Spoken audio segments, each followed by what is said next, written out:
It's impossible to make a logical decision when your emotions are heightened, which conversely, I guess that means it's hard to make an emotional decision when you're trying to think strictly through logic. We begin always with your values, because if our values are not operationalized, you can't live into them. You also can't hold yourself accountable to them. Military actually has kind of a cliche saying, which is slow is smooth and smooth is fast. I mean, it's responding and reacting. It's Right.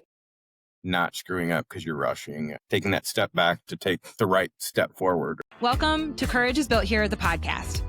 I'm Justine Froelker, licensed professional counselor, author, speaker, and corporate trainer. Here, we bring my Courage is Built Here curriculum to life and community.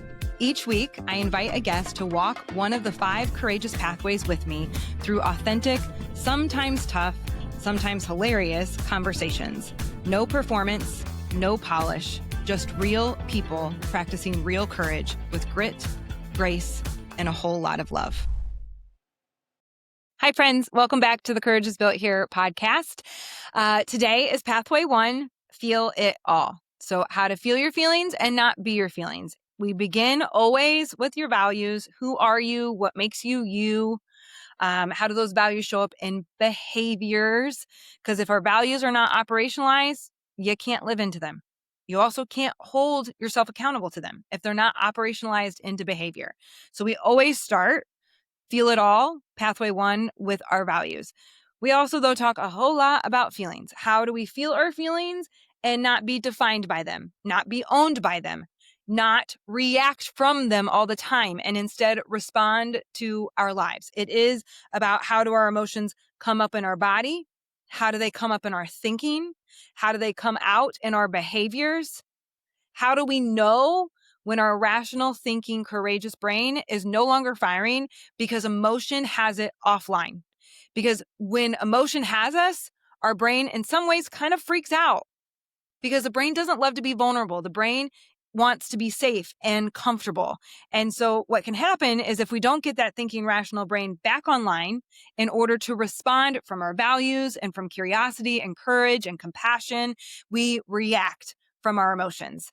Today's guest is my friend, Barry Engelhardt. I met Barry, I think I probably met him through SHRM, like the HR association here in St. Louis. He has been a champion of my work. He's recommended me for some keynotes and breakout sessions. And he was one of the first people to buy my Courage is Built Here book and like send me a picture of it, of him reading it and marking it up. And so I'm really excited for you to hear Barry. He shares a lot about like a little bit like how he grew up and then he went into the military and now he's raising 2 sons and how emotions were in some ways like not allowed. We didn't have language around it. And now he's really working and doing a great job of breaking off some of those things to, as he says, to not raise assholes, because none of it really matters if that's the result.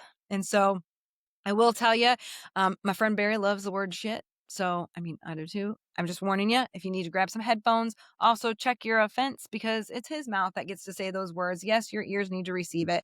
Just kind of lean in to that curiosity about why you may feel a certain way about curse words. In reality, though, let's be honest. If you've been around my platform and my community anytime for any amount of time, you know I love me a good curse word because I know the research.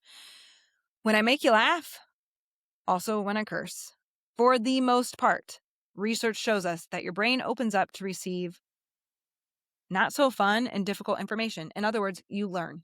And so I just wanted to give that little warning before you jump into today's episode. So let's welcome Barry to the podcast. Welcome, Barry, to the Courage is Built Here podcast. Thank you for being here. Thank you. It's an honor and a pleasure. Oh, I'm excited. So we begin everyone with the same question.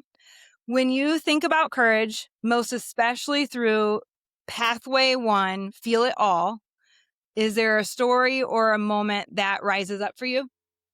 There is. There was a time several years ago. It was a Sunday evening, and my wife and I were in the kitchen. And I kind of came to a sudden realization and made the comment to her that I'd heard her laugh more in this weekend than I had in a really long time. And she looked at me completely earnestly, no malice, no got you, and said, "Yeah, you haven't been an asshole." I had very recently changed jobs, and Oof. as someone who thought they were very good at compartmentalization and leaving uh, my work self at Yeah. work, it sounds like I wasn't nearly as self-aware as I thought myself to be, nor was I impervious to the stress as I tried to make myself. Dang. How in the moment, how'd you receive it from her? I mean, because you even said, like, with no malice, just kinda met like, she just said it, but, like, in the moment, how do you receive that? Interestingly, and I think she would agree if she even remembers the moment. Ugh, Interestingly, I think I would, for whatever reason, was at the place to accept it and yeah. just took it in almost the same way she meant it, which was a fact. It was Uh-huh. just like saying I'd rather have broccoli than corn. Like it was just a genuine statement. And for whatever reason, which I don't think a lot of times I would say I am a person that could just take it that way.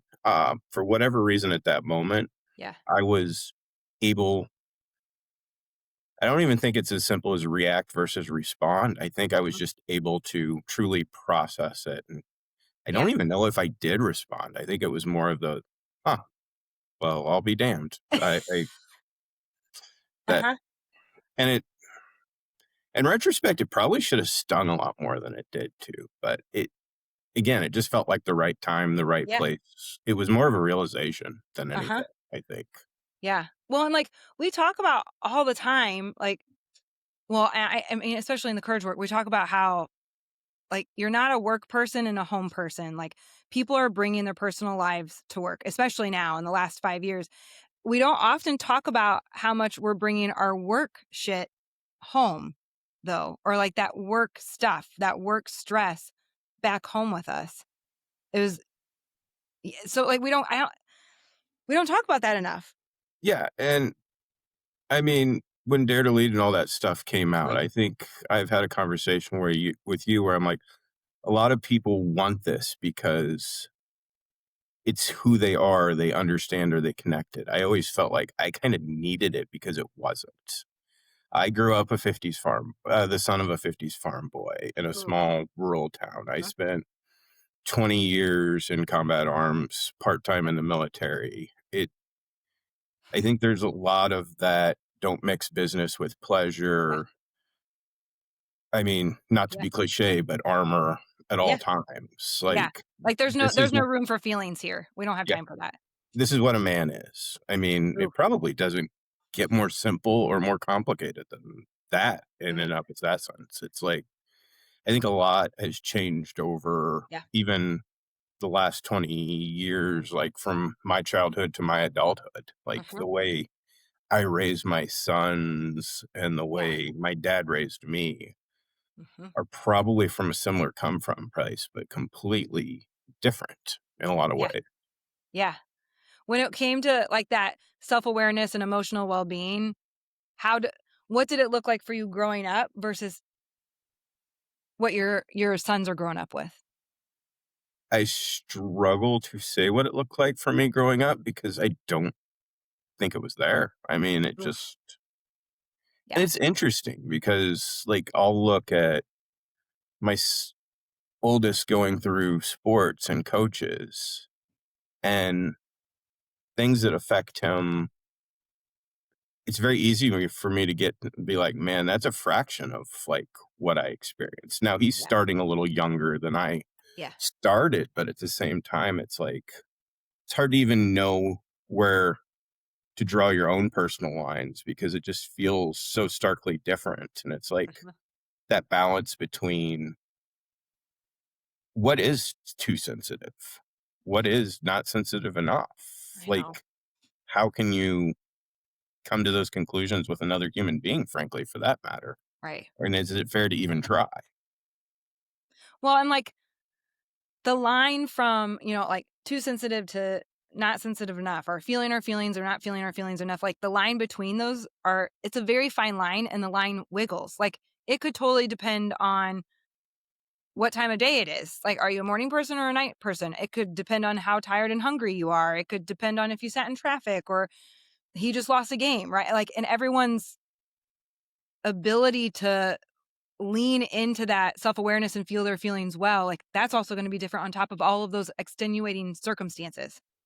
Yeah, I mean, it's all relative. It's all a sliding Mhm. bar. I mean, Uh-huh. there's few things I think more poisonous than like right versus wrong, good versus bad, that Yeah. That's by linear thinking, because 90% of the world is somewhere on that spectrum. is, like, many things can be true at the same time. Mhm. Yes. Mhm. Mhm. What was it like, so growing up the way you did and then military, like, it's interesting because especially when you look back at Dare to Lead stuff, like, she's done a lot of work with military stuff, and yet it's still a lot of vulnerability work, but I don't think most people who think about the service, like, my brother-in-law was in the Air Force for 20 years, like, there was there was an air of, "We don't do feelings here, we don't do vulnerability," and at the same time, we have to because we have to trust each other. I think an interesting parallel would be the praise in public, punish in private. Like, Oh. there's a time and a space. There are definitely times where Oh. command and control is the only option. Like, if I told somebody to do something and we were on a mission somewhere, they did it. Now, if they wanted to come up to me and be like, I don't understand, or frankly, I think that was complete bullshit later, then Mhm. we could have a chat about it. But the time and space is the time and space. And hopefully it's understood, but sometimes it's just an unwritten rule Yeah. that, and frankly, when emotions get high, that can get complicated too. Like, Uh-huh. but at the same time, I mean, one thing I do believe I've became good at is being very decisive and not looking back and questioning my decision making, realizing that no decision is far worse than even a bad decision in some realms, and that, I mean, people make kind of comments about good and great. To me, like 80% of the decisions can be good. Like, save your time and your energy for that 20% that has to be great, Yeah. because just move on. Like, Mhm. and but that can get complicated because a lot of people don't think that way or behave that way. I mean, I'm logical and task orientated to a default. I mean, I have to Yeah. walk into my room to a room and remind myself, hey, these people like small talk. Right. Uh-huh. Yeah. Yeah. People do love some small talk. But it's easy for me to just jump in, which it's easy for me to not have that emotional regulation to pause and Mm, respond instead of react as well, because of true. just the awkward all that is all these things and one human. Mhm. I mean, it is, I think some of us by personality, definitely by childhood or experience and hurts, traumas, whatever it might be, like, I am my go-to is almost always to react versus respond. And Oh yeah, it's I've been practicing the work for years and, like, right, like, but my go-to, no, I got a word for you. I got something that you can do. I can get real bossy, right? Like, I, it feels innate. yeah, slowing down. Like, people can tell me 100 reasons why it's important, but in that moment, I'm operating a little too quickly to remember any of them. Uh-huh. The Uh-huh. military actually has kind of a cliche saying that I used to think was completely stupid, but Uh-huh. it's grown on me, which is slow is smooth and smooth is fast. Slow is smooth and smooth is fast. Mhm. It, I mean, it's responding and reacting. It's Right. not screwing up because you're rushing. I mean, it's taking that step back to take the right step forward, Right. or the right several steps forward. Right. So it's like there is almost like, and there might, and you might not sense this, but for me, as someone kind of like looking in from the outside, there would be almost this dichotomy, like the way you mentioned growing up, like they just, we didn't talk about feelings, we weren't there. And then, I mean, military, like there's there's a lot of heightened things happening that you have to make crucial decisions in heightened states, which can lead you to reaction, except you can't react because things are on the line. it almost feels like to me those are almost two different spaces I think and that's some the ways problem, opposites. though. They can't Yeah. be. Ooh, I think the say more. dichotomy is the perfect word for it. Uh-huh. Kind of obsessed with the word balance because Mhm. I feel like it is the perfect word for, I mean, your greatest strength is your biggest weakness when Yep. used in the wrong situation or overused. I mean, Mhm. with very rare exceptions, emotions aren't good or bad. Right, right. They just are. I mean, some of them Yeah. are more fun than others, but they just really are. Yeah. There is And that element, like, for you, it's the word balance. For me, it's just, like, I'm constantly like, "Where's the middle? Where where's the messy middle, the nuance?" Like, it's hard to hold on to nuance in the world that we're living in, and I also think when you're, all up in your emotions too, obviously, it's really hard to hold on to nuance. It feels easier to go to the ends of the extreme. no, it's impossible to make a logical decision when your emotions are heightened, which conversely, I guess that means it's hard to make an emotional decision when you're trying to think strictly through logic.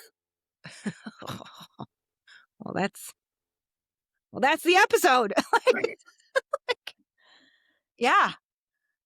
And yet, like, so does your wife, is she logical also, or is she on the other side of the spectrum? Um, she grew up in a very, I don't want to say conservative, but a very Christian, Yeah. very outwardly loving household. And I don't Okay. know if this is skirting your question, but there are stark contrasts Yeah. between how we go about things. She is very, I think we're both control freaks, frankly. And I think that leads to most of our issues when we have issues. But I would say Uh-huh. she's also very detailed, especially Okay. communicatively. And I think someone once told her that I have X amount of words per day, and when I run out, I'm done. And I'm not sure that's as wrong as I care to pretend it to be. So I think the communication differences can be very unique. Uh-huh. Yeah. Well, and I like Chad, he's very logical, right? Like he balances me out in so many ways. And yet when he goes too far to the extreme, I can feel shut down or invalidated, right? Or and really alone. And at the same time though, I still need him to check me, like, right, he's my person. It's like, and I believe that we pick people who are our compliments. Except, like, when we're not doing when we're not in great seasons or we're not doing our work, those compliments feel like I'm just like, we're so opposite. Well, those compliments can also suck so bad because they're exactly what you probably needed to hear. But Oh. it's not, that's probably the last thing in some of those moments you want to hear. Uh-huh. And it takes some time sometimes to even process it and Yeah, that's true. understand it because it is different and I won't say polar, but like a very different lens. Uh-huh. And I definitely agree. She's very much my compliment. And Yeah. I definitely think I would have said and done a lot of stupid shit without her. I mean, probably. And I've probably said a lot of stupid shit still, but less, far less. Are your so when it comes your boys, are they like, is one more wired like you and one wired like your wife? Like, what's it look like, especially, like, as you raise them, breaking some patterns of how you grew up, because that's really what our job, like, we're gonna break off some of what was, we're gonna do a little bit healthier, hopefully. And at the same time, I'm sure it has to look, kids are different. So, like, I always tell people, like, as therapists, we remind you that, like, every child's born into a different family. And plus their siblings are just always so different. But what's that look like? You and your wife are complementary, how you grew up, military history, and then also two sons. I mean, because you even started, like, our conversation with, like, I mean, there's a thing when it comes to being a man, right? Like, what's that look like? I don't know if I'll ever quite figure that out because, like I said, It's probably true. that balance that Yeah. I find myself, like I said, struggling with recent, like, just like, but to get back to your other question, straight out the womb, uh, it was completely nature and not nurture. My oldest Okay. very much has certain mannerisms that represent my wife, and Yeah. my youngest very much, much more me. Mhm. We used to say that when they get older, my oldest is going to charm and woo, and my youngest may beat someone off with a club and carry her off into his cave. My Uh, gosh. my youngest is mine. I don't know what that means exactly, but I remember there was a Christmas morning, and my oldest was playing with this little wooden block cars and garage set. And there's like blue, red, and green cars, blue, red, and green garages. And I made the comment, I'm like, so what would happen if you put the blue car in the green garage, buddy? And he's like, oh no, daddy, no, you can't do that. And I'm like, yours. Yep. Like, that's not even an option. That would not have occurred to me, right? Like, No. oh, okay. He was Yeah. also finding mistakes in Lego manuals at like age 5. And it's like piece from like 7 steps prior is wrong in a picture. Like Oh my gosh. no one would have found that, but he's just like, "That's wrong." And we're like, "No, it's not. Everything looks." "Oh, that's what you're actually talking about. Yeah, Yeah. that they must have. Yeah, you're right. That's not accurate." Oh I my gosh. That's incredible. Do they also then, like, really display their emotions very differently? um, yes and no. They're very similar and very Yeah. different.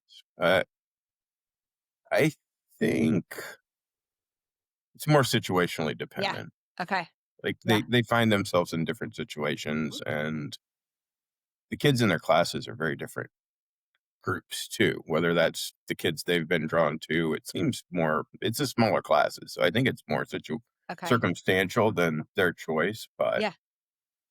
Okay.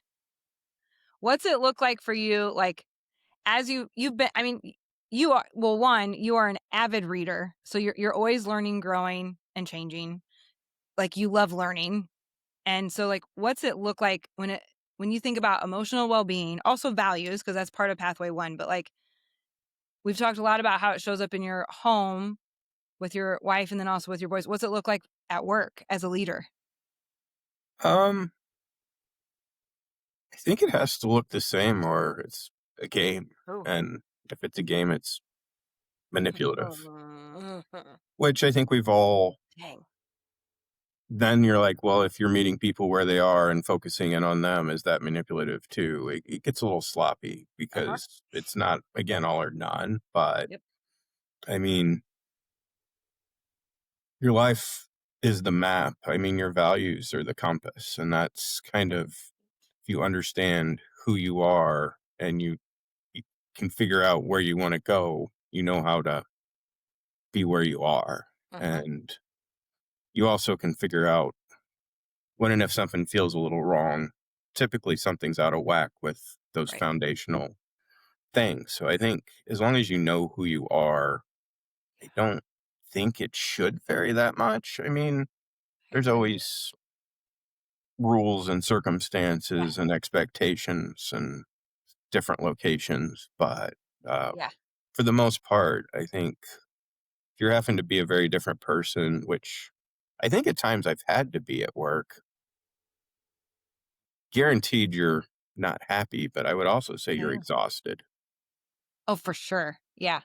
I mean, Like, like, there's a difference between being a completely different person in those 2 spaces and, like, pulling from different parts of your personality because whatever the role you're stepping into or whatever, but I don't that is not the answer that I get from a lot of people, like, "It's the same. I'm the same at home and at work. My values are the same." And I those are wholehearted, courageous people. You're not a I work person and you're not a home person. You're one person. I don't think anyone starts out that way, though. Ooh, good point. I think it's all lessons learned, and I think living or spending enough time somewhere where your values aren't aligned, not even that you're in an evil or a bad place, it's just not your Yeah. people, your situation, your circumstance.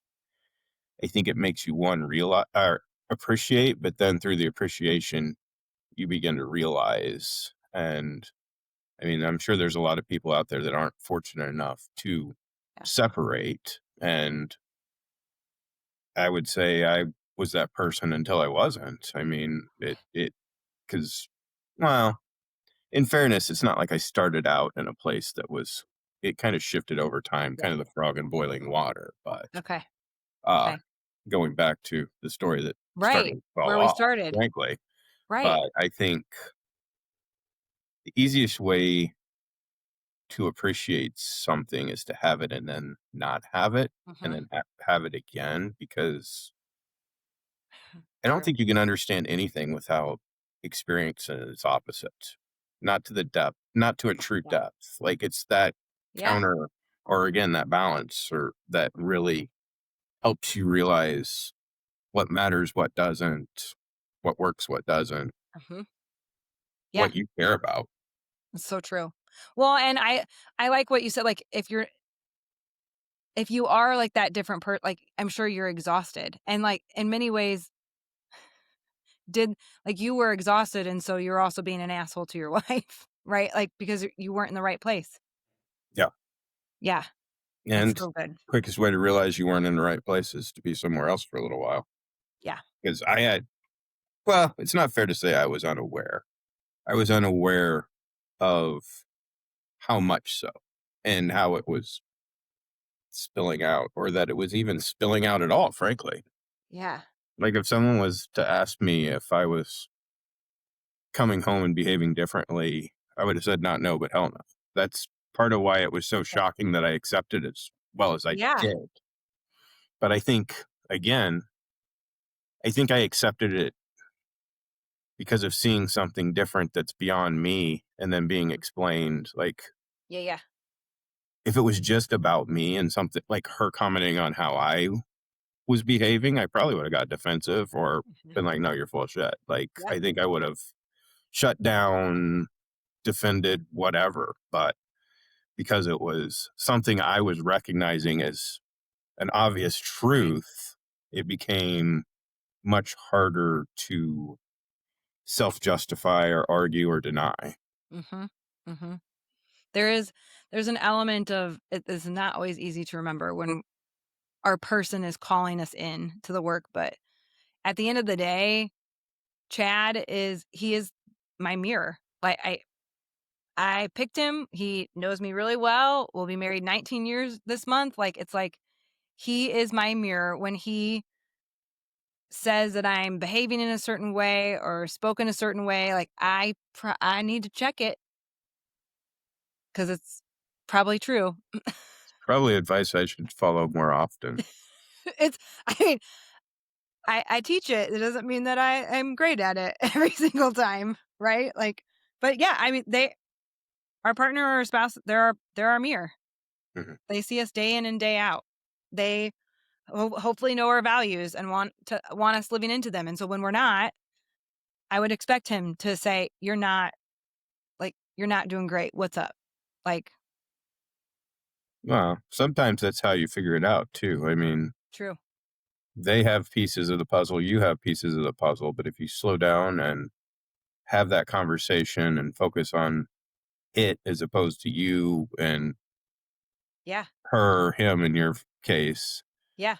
then suddenly the puzzle might come together if you I can love it. again respond and not defend and Yep.